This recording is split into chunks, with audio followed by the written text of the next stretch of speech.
Shabbat Shalom, muchísimas bendiciones. Bienvenidos a esta segunda parte de este primer Shabbat del quinto mes. Siempre digo que parece increíble cómo pasa el tiempo. La Escritura nos dice que los tiempos son acortados a causa de los escogidos. Y no significa que el tiempo que Yahuwah ha destinado o ha designado para que nosotros, para que termine, no significa que lo va a cambiar, significa que el tiempo se va a ir más rápido. No sé si a usted le ha pasado, a mí muchas veces me ha pasado, que para cuando menos acuerdo, es lunes, es martes, hablando de días gregorianos, incluso es nuevamente Shabbat. Hace una semana nos encontrábamos celebrando Shabbat, nos encontrábamos felices porque era Rosh Hodesh y hoy estamos nuevamente en Shabbat, nuevamente descansando, nuevamente teniendo la oportunidad de apartar nuestra vida, apartar un día a la semana para volver a alimentarnos, de eso que Yahuwah nos ha dado, de eso que Yahuwah nos ha permitido conocer de Él. ¿En qué mes estamos? Ya lo dijimos, en el quinto mes del año. Fíjense que este mes nos dejó un mensaje, o al principio hace una semana nos dieron un mensaje. ¿Cuál fue ese mensaje? Aquellos que tienen la Ruach en su interior despertarán el Malhut, provocando la libertad. Aquellos que tienen dentro de ellos la Ruach, dentro de ellos tienen en su interior, van a despertar el Malhut y van a provocar libertad. No solamente la libertad de ellos, sino la libertad de todos aquellos que los rodean. ¿Y en qué paracha estamos? Estamos estudiando la paracha número 18, lleva por nombre Mishpatim, y Mishpatim significa derechos, no de nosotros, derechos de los que nos rodean, son derechos horizontales. Siempre confundo esas dos palabras, verticales, son derechos horizontales y lo encontramos en Shemot capítulo 21, verso 1 al capítulo 24, verso 18. ¿Cuáles son los derechos que tiene y hasta dónde yo puedo intervenir en el derecho de alguien más? Dicen por ahí que mi derecho termina donde comienza el derecho de mi prójimo, el derecho de mi hermano.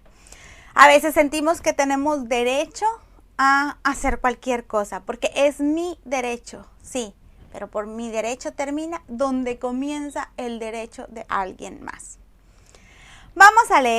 Acompáñenme a leer los versos del capítulo 23. Ayer nos quedamos en el verso número 9 y hoy vamos a leer a partir del verso número 10. Para continuar viendo cuáles son los derechos que tenemos que respetar. Dice el verso número 10. 6 años sembrarás tu eretz y recogerás tu cosecha. Mas el séptimo la dejarás descansar y sin cultivar, para que coman los pobres de tu pueblo, y de lo que quedare comerán las bestias de la sadé. Así harás de tu viña y de tu olivar. En todo lo que les he dicho serán avisados, y en nombre de otros Elohim, nombre de otros Elohim no mencionarán, ni se oirán de su boca. 3 veces al año me celebrarás fiesta. La fiesta de Matzot guardarás. 7 días comerás los Matzot como yo te mandé, en el tiempo del mes de Abib, porque en él saliste de Misraim, y ninguno comparecerá vacío delante de mí. También la fiesta de la siega, los primeros frutos de tus labores que hayas sembrado en la sadé, y la fiesta de la cosecha a la salida del año, cuando hayas recogido tus labores de la sadé. 3 veces en el año se presentará todo varón tuyo delante del Adón Yahuwah. No ofrecerás con pan leudado la sangre de mi sacrificio, ni el sebo de mi víctima quedará de la noche hasta la mañana. Las primicias de los primeros frutos de tu Adamá traerás a la casa de Yahú Eloheija. No guisarás el cabrito en la leche de su madre. He aquí, yo envío el Malach delante de ti para que te guarde en el camino y te introduzca en el lugar que yo he preparado. Guárdate de él y escucha su voz. No le seas rebelde, porque él no perdonará tu rebelión. Porque no perdonará tu rebelión, porque mi nombre está en él. Hasta aquí vamos a detenernos un poquito para comenzar a desmenuzar estos versos. Fíjense que cuando leemos estos versos nos habla de dos cosas diferentes, están divididos en dos porciones. Una nos habla de la tierra, de dejarla descansar, y otra nos habla de las fiestas. Quiero tocar un poquito por encima lo de las fiestas. Dice que 3 veces al año se presentará todo varón delante de Yahú, presentándonos con aquello que tenemos. Aquellas cosas que hay de nosotros, hoy en día yo creo que son pocos los que siembran, pero ¿con qué nos presentamos delante de Yahú? ¿Con qué nos presentamos en estas fiestas? Estamos en el 5º mes, nos quedan menos de 2 meses para celebrar la próxima fiesta. ¿Cuál es la próxima fiesta? ¿Usted recuerda cuál es la próxima fiesta? La próxima fiesta es Zichrón Teruah. La estaremos celebrando el 1 del 7º mes. El 1 del 7º mes. Y 15 días después tenemos que presentarnos con un fruto. ¿Cómo va su fruto? ¿Cómo va la cosecha de su fruto? Tiene aún tiempo para prepararla, para cuidarla, para estar al pendiente de ese fruto que usted va a presentar. Porque no nos podemos presentar delante de Yahú con las manos vacías. Y la otra parte, como le decía, nos habla de la tierra. Vamos a leer nuevamente el verso número 10. Dice, 6 años sembrarás tu eretz y recogerás tu cosecha. Mas el 7º la dejarás descansar y sin cultivar, para que coman los pobres de tu pueblo, de lo que comerán las bestias de la sadé. Así harás de tu viña y de tu olivar.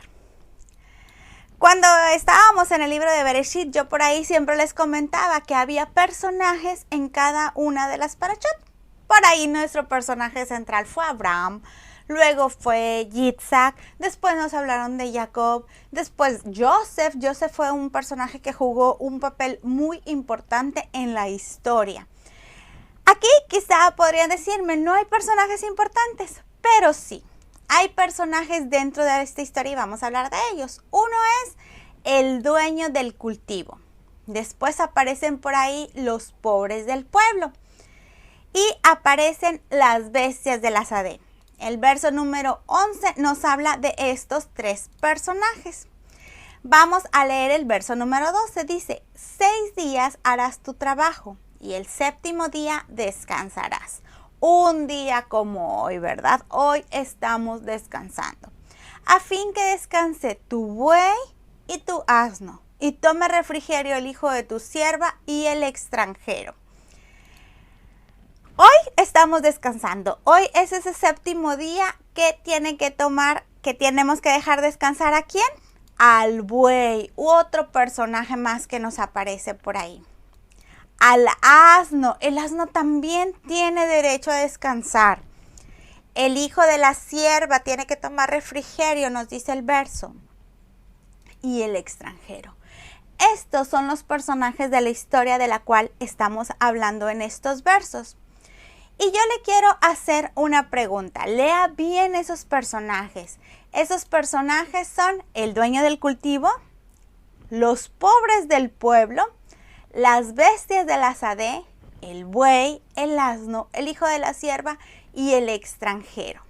¿Se los aprendió bien? Bueno, yo le voy a preguntar una cosa. ¿Cuál de ellos es el más importante?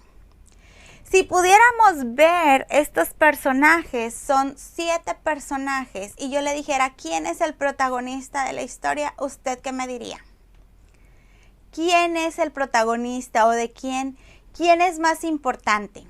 El dueño del cultivo, podría decirme alguno por ahí, hermana Yavis, el dueño del cultivo es el más importante. Pero ¿qué haría el dueño del cultivo si no tuviera una sierva y tuviera su hijo una sierva? su sierva un hijo. No podemos decir que el dueño del cultivo es el más importante. Los pobres del pueblo. Bueno, quizá los pobres del pueblo son los importantes, porque sin los pobres, alguien nos comentaba por ahí en una ocasión el rabino, que alguien le decía a él que los pobres son muy necesarios, porque sin los pobres no tendríamos quien nos trabajara, una persona que tenía mucho dinero.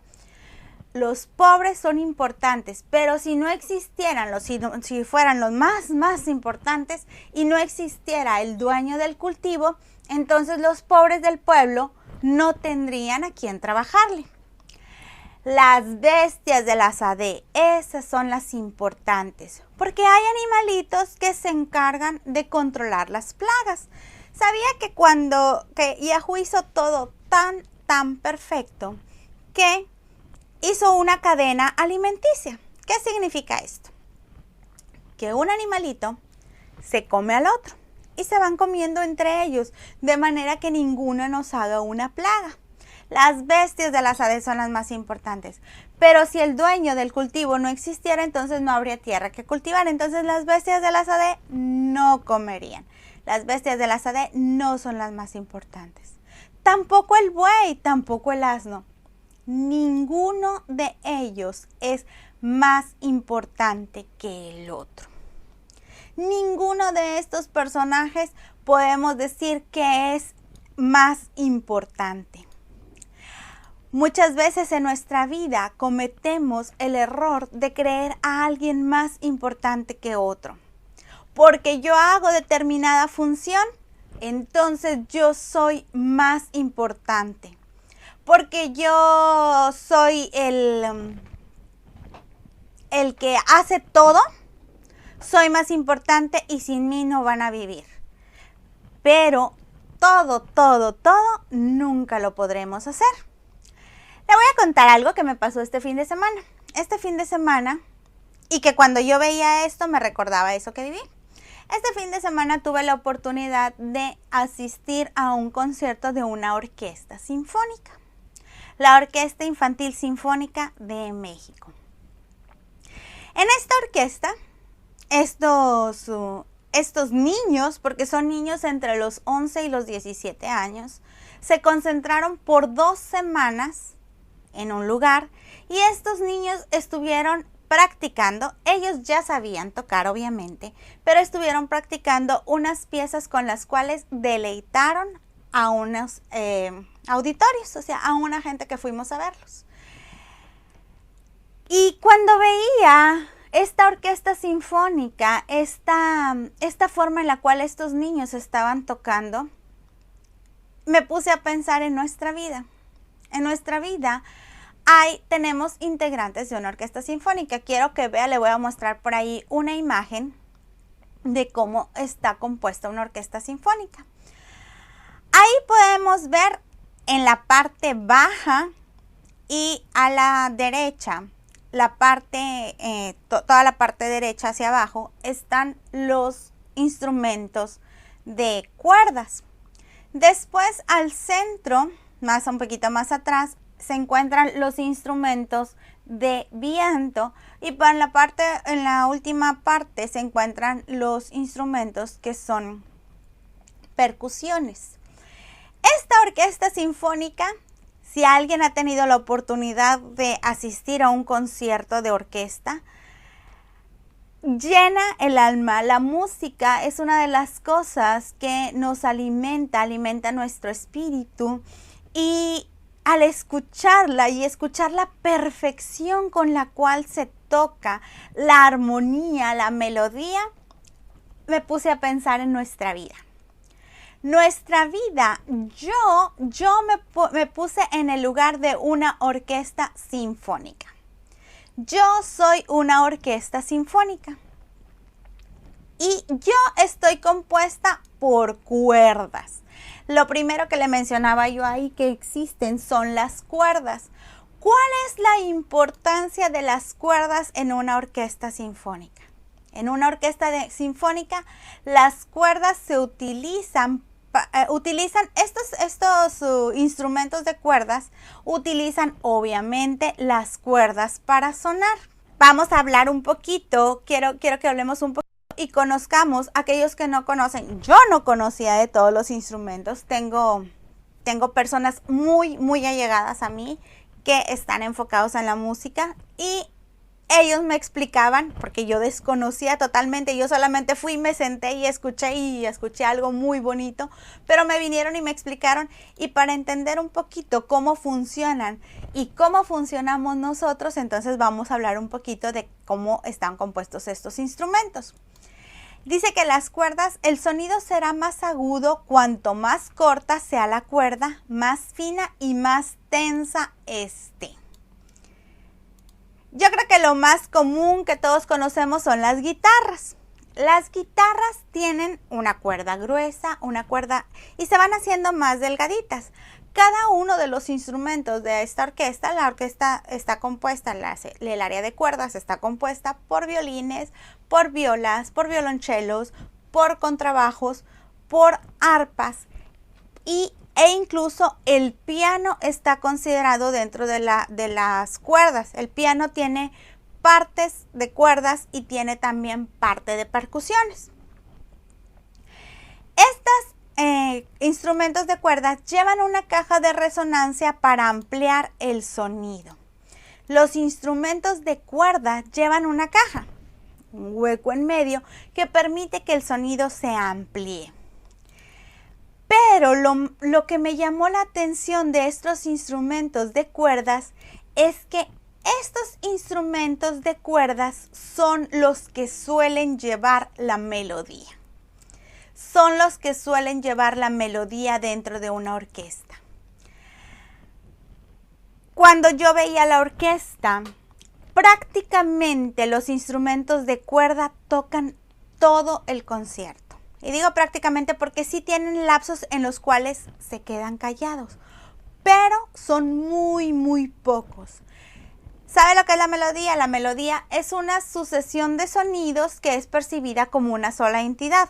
O sea, la melodía son sonidos que van uno tras otro, pero en conjunto forman uno solo.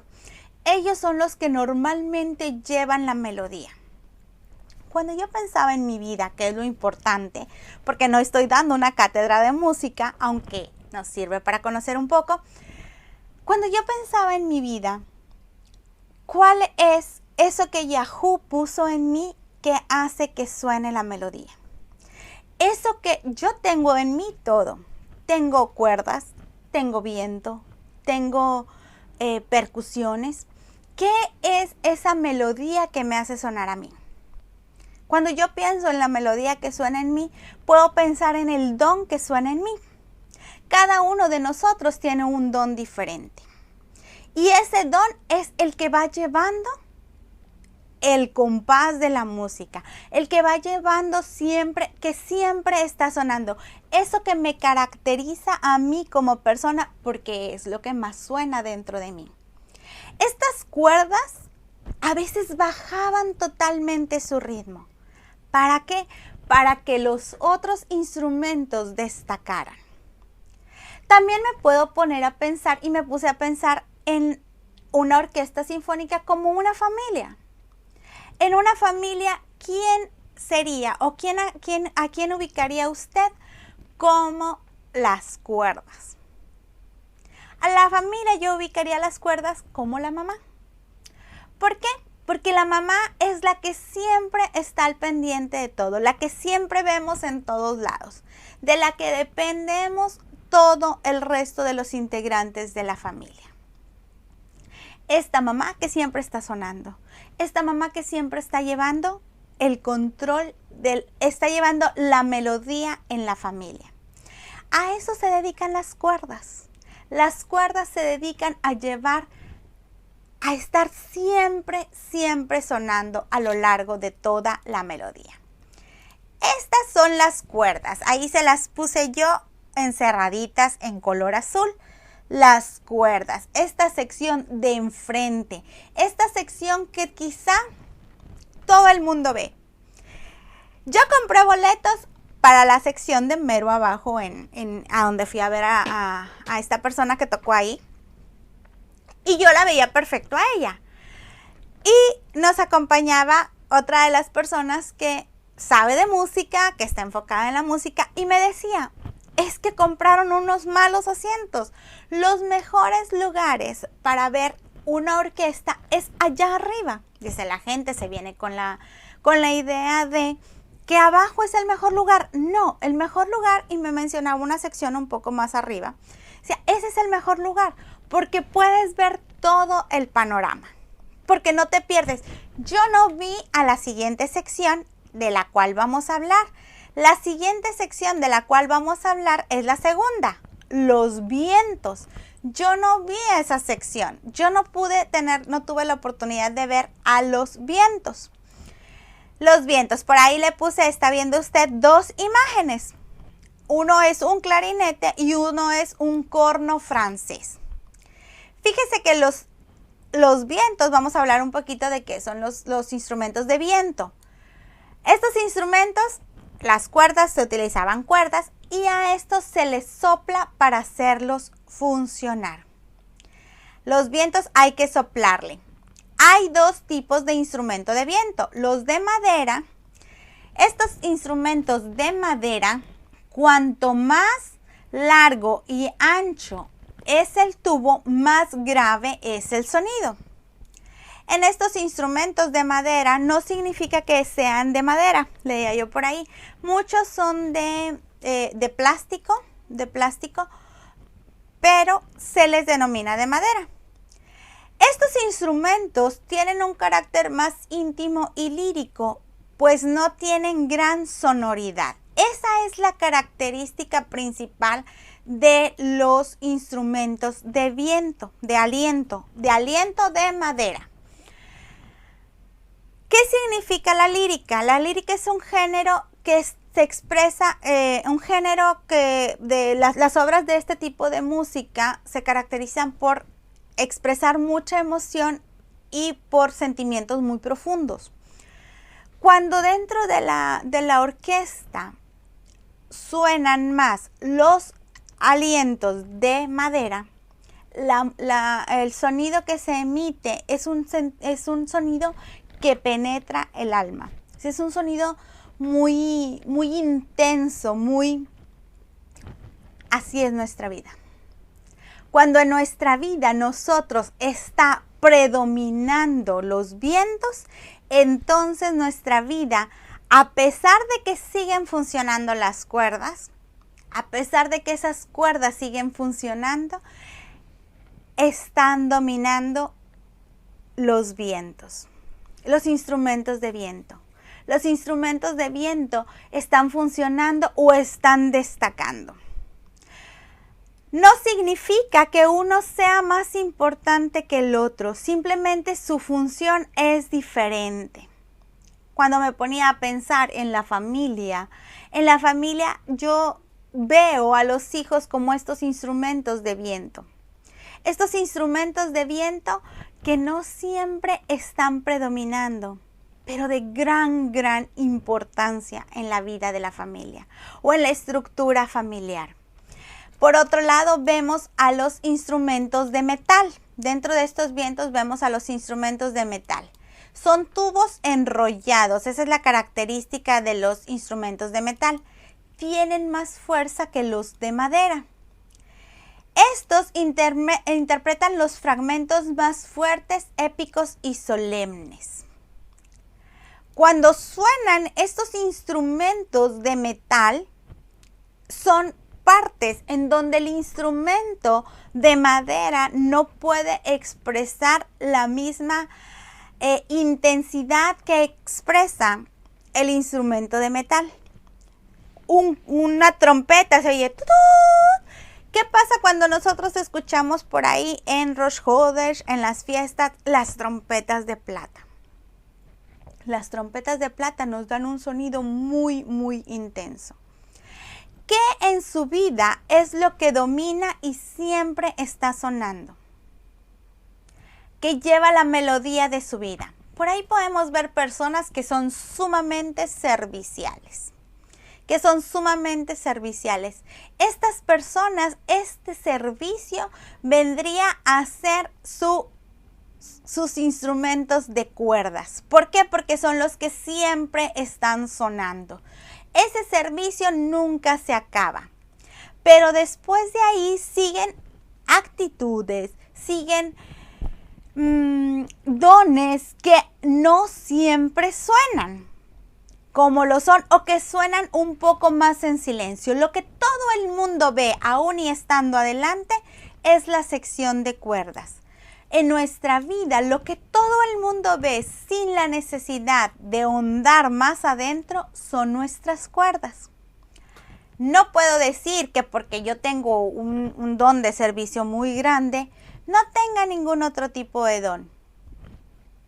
Hay por ahí alguien que es muy servicial, pero de vez en cuando da una enseñanza. De vez en cuando puede, y no digo que lo haga muy esporádicamente, lo hace con frecuencia, pero no es lo que vemos siempre. Como hay gente que lo que siempre está haciendo es enseñar. Y de vez en cuando le vemos por ahí algo de servicio.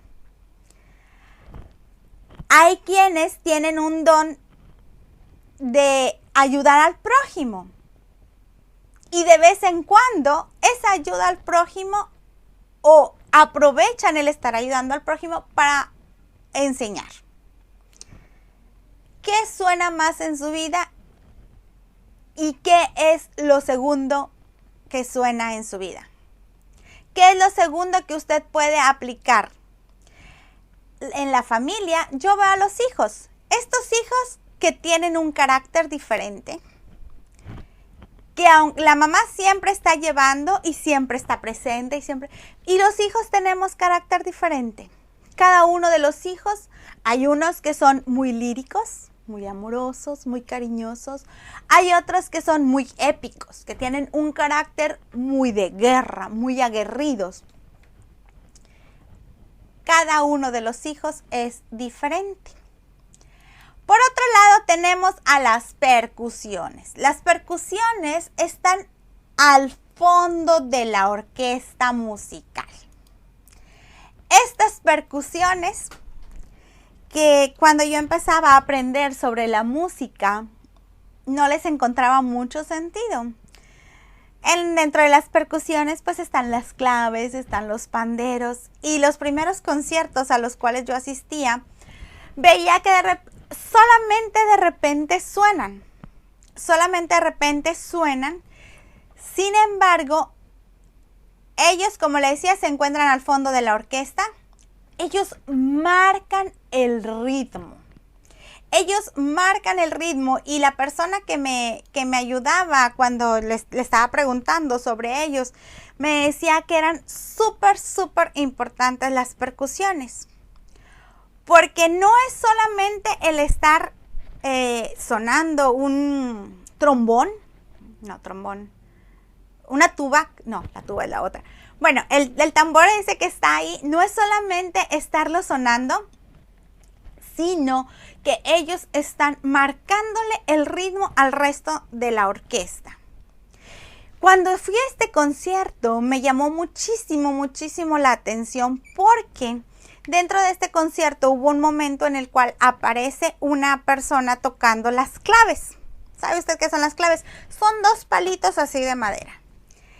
Y tocó las claves y decía yo, ¿qué tiene de especial tocar dos palitos así que suenen? Pero si esa sonar de los palitos no entra en el tiempo que debe, desestabiliza toda la orquesta. Hay cosas en nuestra vida que nos van marcando el ritmo y que están sonando o que están sonando de esta forma. La marimba es una de las cosas que entra dentro de la orquesta y nos suena el ritmo nos marca el ritmo que debe de llevar la vida, que nuestra vida, que nuestro ser interior debe de llevar. ¿Qué es eso que en usted marca el ritmo? Cuando pensaba en la familia, pensaba en el papá. El papá, aunque no siempre está presente en la vida, marca el ritmo que lleva la familia. A la mamá la vemos por todos lados. La mamá es la que siempre por lo regular lleva a los niños a la escuela, por lo regular es la que ayuda a hacer las tareas. Sin embargo, el papá es el que lleva el ritmo. Estas percusiones dominan el carácter de la música y son el motor de la orquesta. Fíjese que es bien increíble porque las percusiones están al fondo. Vamos a ver ahí la última sección que usted ve al fondo de color como moradito o lila. Esas son las percusiones. Estas percusiones son el motor. Si las percusiones comienzan a sonar muy fuerte, significa que significa que los chelos tienen que darle más fuerte, los violines tienen que empezar a tocar en otro ritmo. Estos marcan el ritmo del resto de la orquesta. En nuestra vida tenemos cosas que van marcando el ritmo que llevamos. Y no me refiero a ritmo acelerado, que estamos haciendo muchas actividades, sino lo que en nuestro interior está funcionando y cómo está funcionando. A diferencia de estos primeros personajes que veíamos, a las personas que yo les pregunté me dijeron que en la orquesta sinfónica sí hay alguien importante. Y esa importante es el director de la orquesta. El director de la orquesta, ese que ve usted ahí abajo parado. ¿Sabe que el director de orquesta pareciera que no está haciendo nada? Pareciera que solamente mueve los brazos y le hace así, y luego los sube y los baja y los mueve y le hace acá y le hace... Pero es el personaje más importante dentro de la orquesta. ¿Quién es el director de nuestra orquesta? El director de orquesta es la cabeza de la orquesta. Y yo creo que el director de nuestra orquesta es Yahoo. Ahí ve unas manitas y ve el nombre de Yahoo. Ese es el personaje más importante, porque es él quien dirige nuestra orquesta. Es él quien de repente hace que ese don de servicio que tengo esté sonando y la forma en la cual está sonando. A veces baja, pero nunca desaparece. Cuando yo tengo un don que sobresale, todos tenemos dones en nuestra vida, todos tenemos actitudes que nos hacen ser únicos y especiales. Quizá mis cuerdas son el servicio, quizá mis cuerdas son la enseñanza, quizá el enseñar sea el viento, los instrumentos de viento. Y solamente cuando el servicio baja, los vientos suben. Solamente cuando la madre empieza a menguar un poquito, los hijos empiezan a destacar. ¿Se da usted cuenta cómo en las familias, al principio, los hijos siguen a la mamá a donde quiera que vaya? Y van al súper y siguen a la mamá. Y allá los lleva la mamá con ella. Y llega una etapa de la vida en la cual cada uno de los hijos empieza a tener sus propias actividades. Y la mamá empieza a seguir no lo que ella dice, sino empieza a hacerlo en función de los hijos.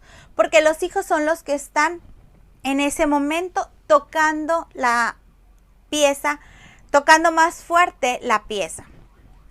La mamá comienza a enfocarse en las actividades de los hijos.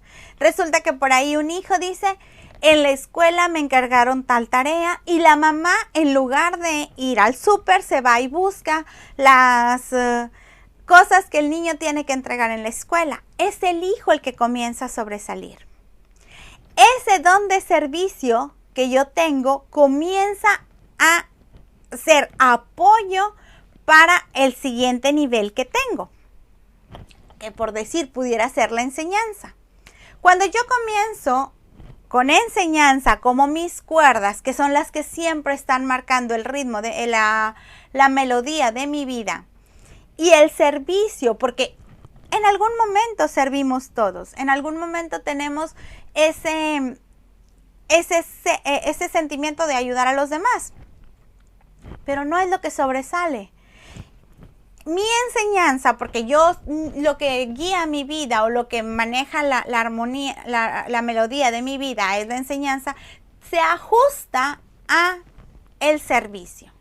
Y comienzo a actuar y a hacer lo que el servicio dice. Acompáñenme a leer Tehilim, Salmo 18:31 dice: porque ¿quién es Elohim sino solo Yahú? ¿Y qué roca hay fuera de nuestro Elohim? ¿Quién es el director de la orquesta sino solo Yahú? Solamente Yahú es el que dirige esta orquesta, es la cabeza de la orquesta. Este director de orquesta coordina los instrumentos musicales. Esa es una de las funciones del director de la orquesta, coordinar a todos y cada uno de los instrumentos musicales. ¿Cómo los coordina? De repente hace que suba uno y que el otro baje. De repente hace que el que subió bajó y el que baja sube. Acompáñenme a leer. Job 5:18 dice: porque Él es quien hace la llaga y la vendará. Él hiere y sus manos curan. Cuando nosotros entendamos que Yahú es el que está coordinando nuestra vida, entonces no tendríamos de qué preocuparnos porque estamos confiados en Él. ¿Sabe que el director de la orquesta, cuando te pierdes, marca las entradas y salidas de los instrumentos? Resulta que cada uno de los instrumentos tiene unas notas que va siguiendo. Pero hay momentos en los cuales pudieran llegar a perderse. Sin embargo, el director de la orquesta les dice cuándo deben de entrar y salir. Cuándo son momento de entrada y salida de un determinado instrumento. Acompáñenme a leer Tehilim 37 del 23 al 24. Dice: porque por Yahú son ordenados los pasos del hombre, y él aprueba su camino. Cuando el hombre caiga, no quedará postrado, porque cuando el hombre caiga, no quedará postrado, porque Yahú sostiene su mano. Este director de orquesta es el que marca, es el que indica cuándo entrar y cuándo salir. Yahú es el director de la orquesta de nuestra vida. Pero hay algo bien importante. Tienes que conocer al director de la orquesta. Hay músicos que pueden estudiar toda la pieza que se va a tocar en un concierto. Estos 137 niños que formaron parte este año de la Orquesta Sinfónica Infantil de México se concentraron por 2 semanas a aprender las piezas que iban a tocar y a estudiarlas juntos. Se les indicó que desde antes ellos ya tenían que saberse las piezas, pero ellos tuvieron que conocer a su director de orquesta. Porque el director de orquesta cada director de orquesta tiene una forma particular de cómo le gusta hacer las cosas. Aprender a conocerle sus gestos, aprender a conocerle sus expresiones, aprender e identificar cuándo les quería decir algo. Así como uno conoce a su mamá, Dicen por ahí que antes los papás solamente le daban una mirada a los hijos y con esa los hijos entendíamos. Lamentablemente hoy la tecnología nos ha alejado tanto que aún estando unos al lado de otros, prefieren hablar a través del celular que hablar de frente. Y dejamos de conocernos entre nosotros.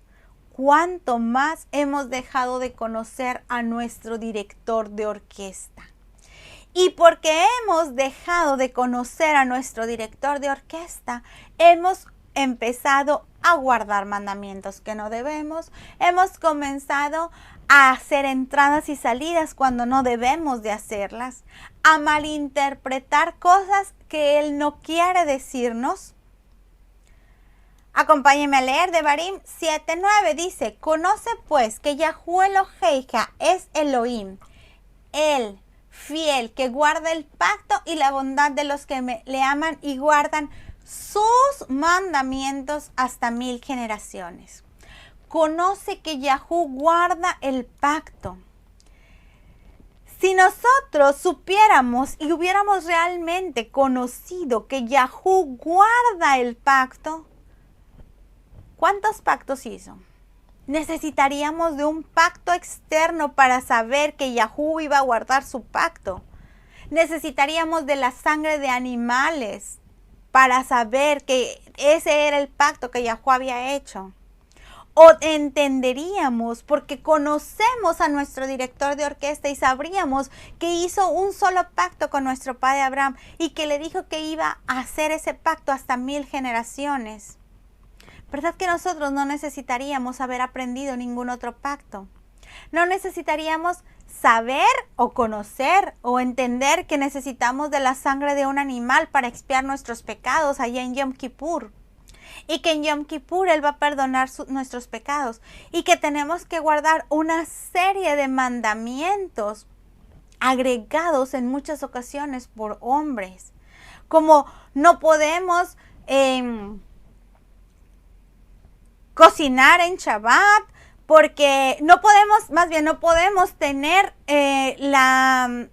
un refrigerador con lácteos y con carnes, porque dicen no cocerás el cabrito en la leche de tu madre, y nosotros no podemos tener en ese refrigerador lácteos y carne. ¿Qué pasa por desconocer a nuestro director de orquesta? Acompáñenme a leer Oshea, capítulo 4, verso 6. Mi pueblo fue destruido porque le faltó conocimiento, y por cuanto desechaste el conocimiento, yo te echaré del sacerdocio, y porque olvidaste la ley de tu Elohim, también yo me olvidaré de tus hijos. Este desconocimiento de nuestro director de orquesta nos hace entrar en momentos en los que no debemos, nos hace tocar la pieza como no corresponde, porque el director de orquesta nos da una orden, pero la malentendimos.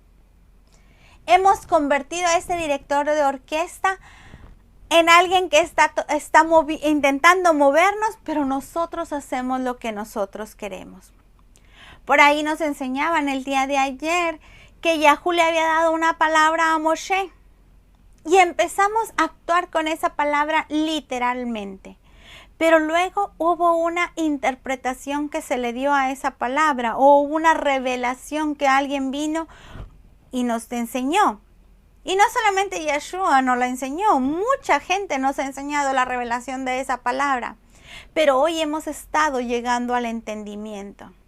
Pero ¿qué sucede cuando yo no conozco a mi director de orquesta? En el momento en el que yo no conozco a mi director de orquesta y viene alguien y me enseña o según él tiene una revelación porque el Espíritu le reveló que así eran las cosas, yo le creo ciegamente a esa persona. ¿Y por qué le creo? Porque no conozco al director y creo en lo que otras voces vienen y me dicen. Algo súper importante.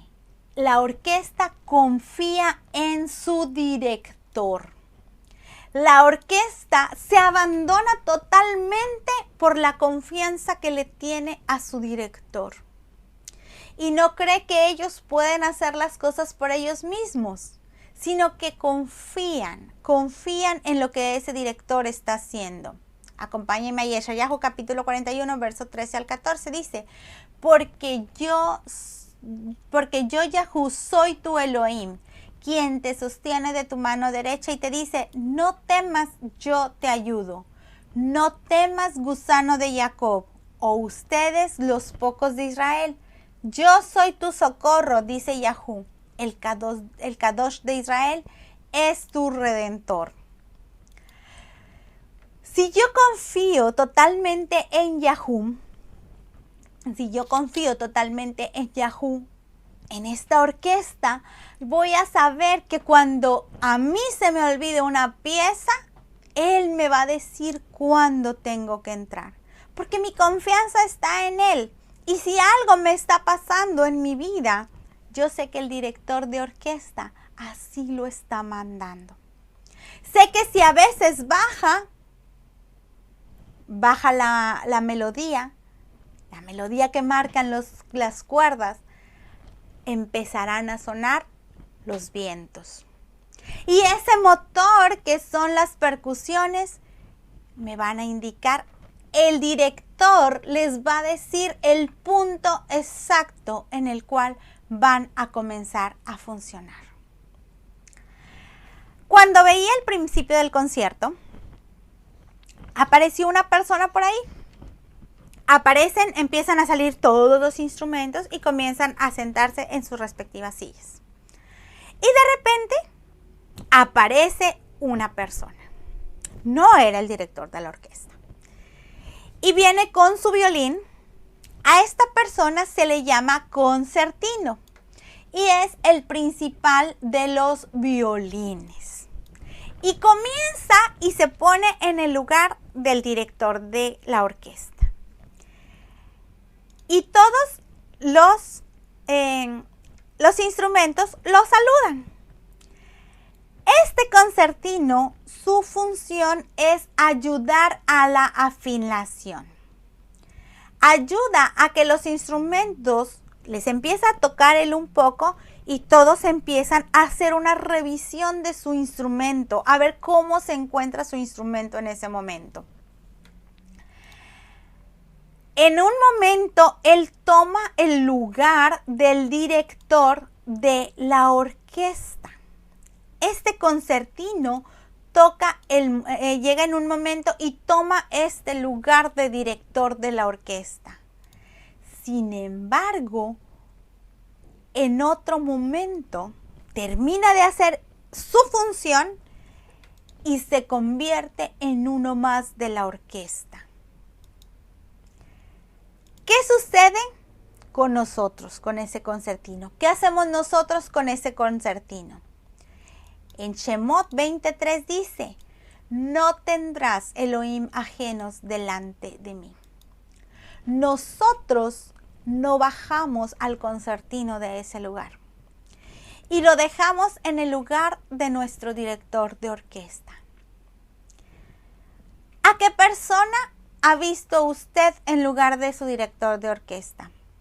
En lugar de Yahu, ¿a qué concertino ha puesto en el lugar de Yahu? En el lugar de ese director de orquesta. Y comenzamos a ver y creemos que porque ese concertino nos afinó los instrumentos, quizá convirtió usted en su director de orquesta a quien lo sacó de Misraim. A ese Moshe. Fíjese que el pueblo de Israel, a Moshe, que fue acoplándolo a la orquesta, Moshe fue un concertino. Moshe fue y ya empezó a afinar las cuerdas del pueblo de Israel. Y el pueblo de Israel siguió viendo a Moshe como su director de orquesta. Nunca volteó a ver a Yahu. Ese concertino se baja y él dice, soy igual que los demás. Soy igual que cualquiera de los chelos. Soy igual que cualquiera de los violines. Soy igual porque tengo que bajar también el volumen cuando entran los vientos. También lo tengo que bajar.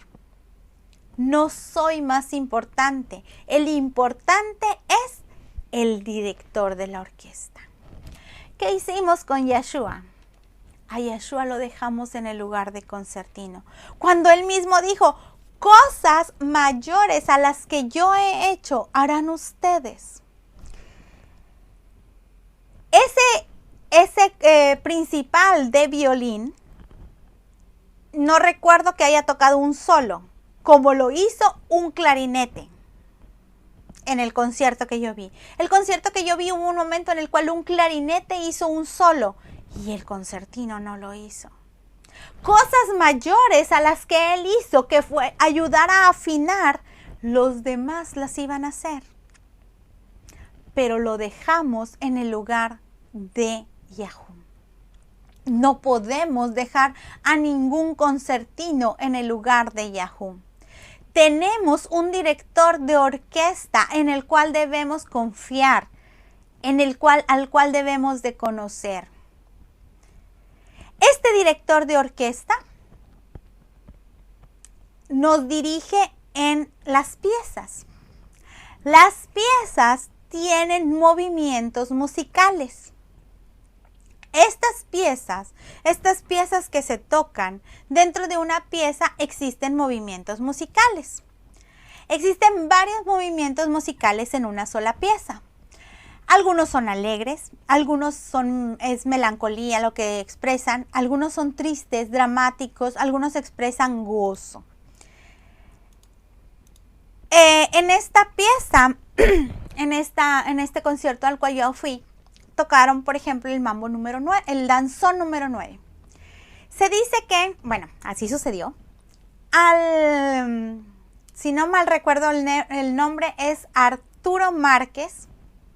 Arturo Márquez es el que compuso el danzón número 9, se lo voy a confirmar.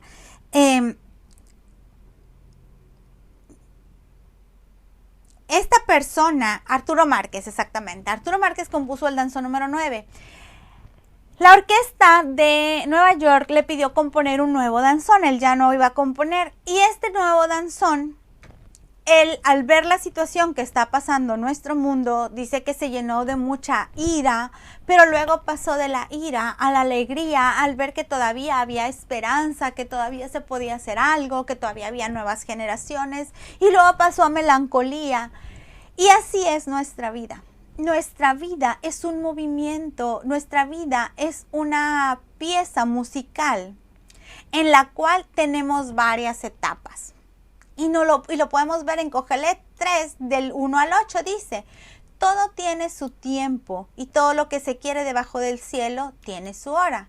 Todos no sabemos estos versos, tiempo de nacer y tiempo de morir, tiempo de plantar y tiempo de arrancar lo plantado, tiempo de matar y tiempo de curar, tiempo de destruir y tiempo de edificar, tiempo de llorar y tiempo de reír, tiempo de endechar y tiempo de bailar, tiempo de esparcir piedras y tiempo de juntar piedras, tiempo de abrazar y tiempo de abstenerse de abrazar, tiempo de buscar y tiempo de perder, tiempo de guardar y tiempo de desechar, tiempo de romper y tiempo de coser, tiempo de callar y tiempo de hablar, tiempo de amar y tiempo de aborrecer, tiempo de guerra y tiempo de paz. ¿Para qué nos sirven todos estos movimientos musicales? Si estos movimientos musicales no los tuviéramos, nos aburriríamos. Ellos sirven para que no nos aburramos, para que no estemos en un solo movimiento. ¿Usted se imagina ir a escuchar a un concierto pura tristeza? Ese concierto nos haría que saliéramos tristes. Cuando nosotros vamos y escuchamos un concierto, este concierto tiene altos y bajos, tristezas, alegrías, emociones, gozo, llanto. Así es nuestra vida. Nuestra vida es una pieza musical.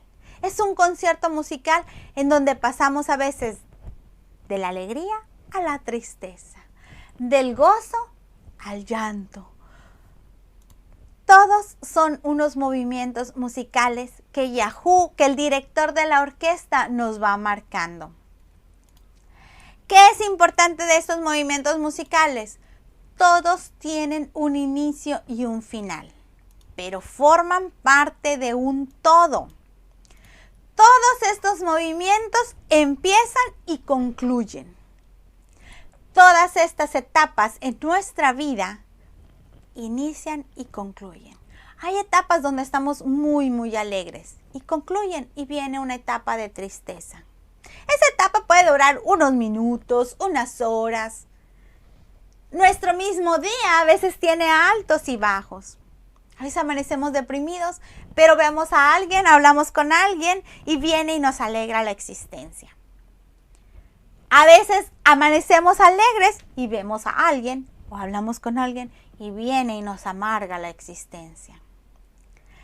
¿Qué es lo importante dentro de estos movimientos musicales? Que no debemos de distraernos de la meta.